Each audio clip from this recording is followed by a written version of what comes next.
nchi isidamirike vipi? Kwamba kila mtu mwizi, watu uongozi naongozwa na watu ambao wamepata uongozi wa wizi. Utakwenda wapi? Haiwezekani uende ukaibe uongozi kama na wewe mwenyewe ukusudii kwenda kuiba. Tunaona wenzetu, mimi unashangaa yani mtu miaka 5 anakwenda kutafuta jambo ama chumo ya wezi.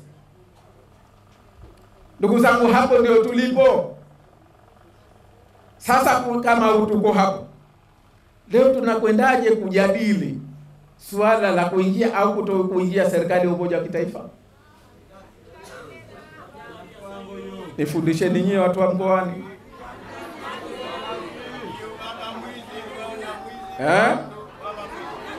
Nifundisheni nyinyi watu wa mkoani. Tunakwendaje? Wende mkajadili, mkakae. Mnajadili kuendesha serikali ambao mnajua msingi wake ni wizi. Na ndugu zangu, haya yote yaliyofanyika ni makosa makubwa katika sheria za kutakatisha fedha, ambao ndio makosa makubwa duniani sasa hivi. Moja ya kosa kubwa ni kufanya riba katika uchaguzi. Ni kufanya udanganyifu katika uchaguzi. Ukachaguliwa, halafu ukapata nafasi katika hii, pesa zote utakazozipata ni fedha haramu. Utakalofanyia ni jambo haramu kwa sheria za kidunia, hivyo sio kwa sheria za Mwenyezi Mungu. Hizi sheria za kidunia zinasema ukifanya udanganyifu katika uchaguzi ukapata fedha, basi hilo wewe umefanya, fedha zozote utakazopata ni fedha haramu. Hawa wanatakiwa washtakiwe kwa makosa ya jinai. Fedha watakazopata ni fedha za haramu. Leo atasema mtu kapata fedha, kapata mshahara, kachukua mkopo kwa mshahara wake, anakwenda kujenga nyumba haramu. Inatakiwa itaifishwe na serikali kwa sheria zetu za Zanzibar na sheria za kidunia.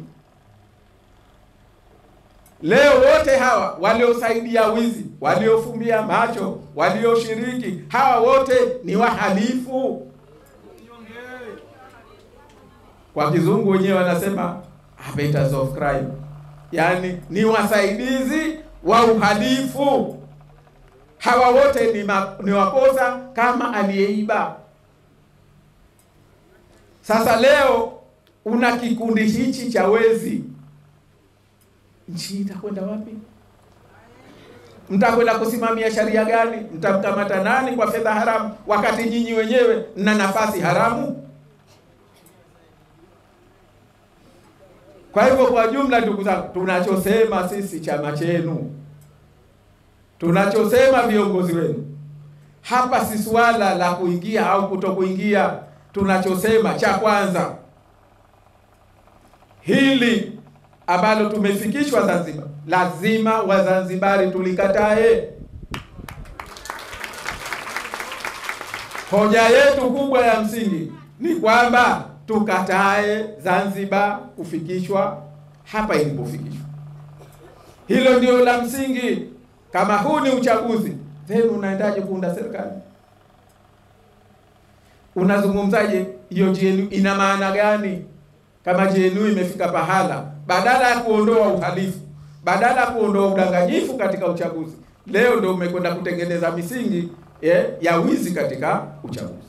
Kwa hivyo sisi tunachosema, tunachokwenda kukitafuta, ndugu zangu, hatuendi kutafuta kuingia au kutokuingia. Tunachosema, lazima Wazanzibari haki yao ni kuwa na serikali iliyopatikana kwa njia halali. Hiyo ndio haki yao. Ikishakupatikana kwa njia halali, ndio mkae chini mzungumze serikali ya umoja wa kitaifa. Tumefahamiana? Tuna hoja hatuna katika hilo? Tunakubaliana au hatukubaliani katika hilo? Kwa sababu tukilizoesha hili, walifanya 15 wakafuta uchaguzi.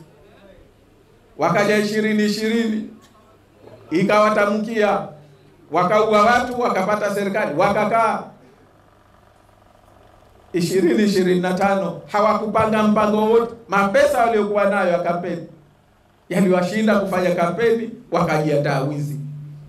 Zanzibar inapopelekwa hatukubali, Wazanzibari hawakubali. Tunaamini kwamba Wazanzibari watatuunga mkono, wanatuunga mkono katika kupata serikali iliyopatikana kwa njia halali, ili tuje tuunde serikali ya umoja wa kitaifa. Kwa hivyo hoja yetu sisi kwanza ni uhalali wa serikali, tupate serikali halali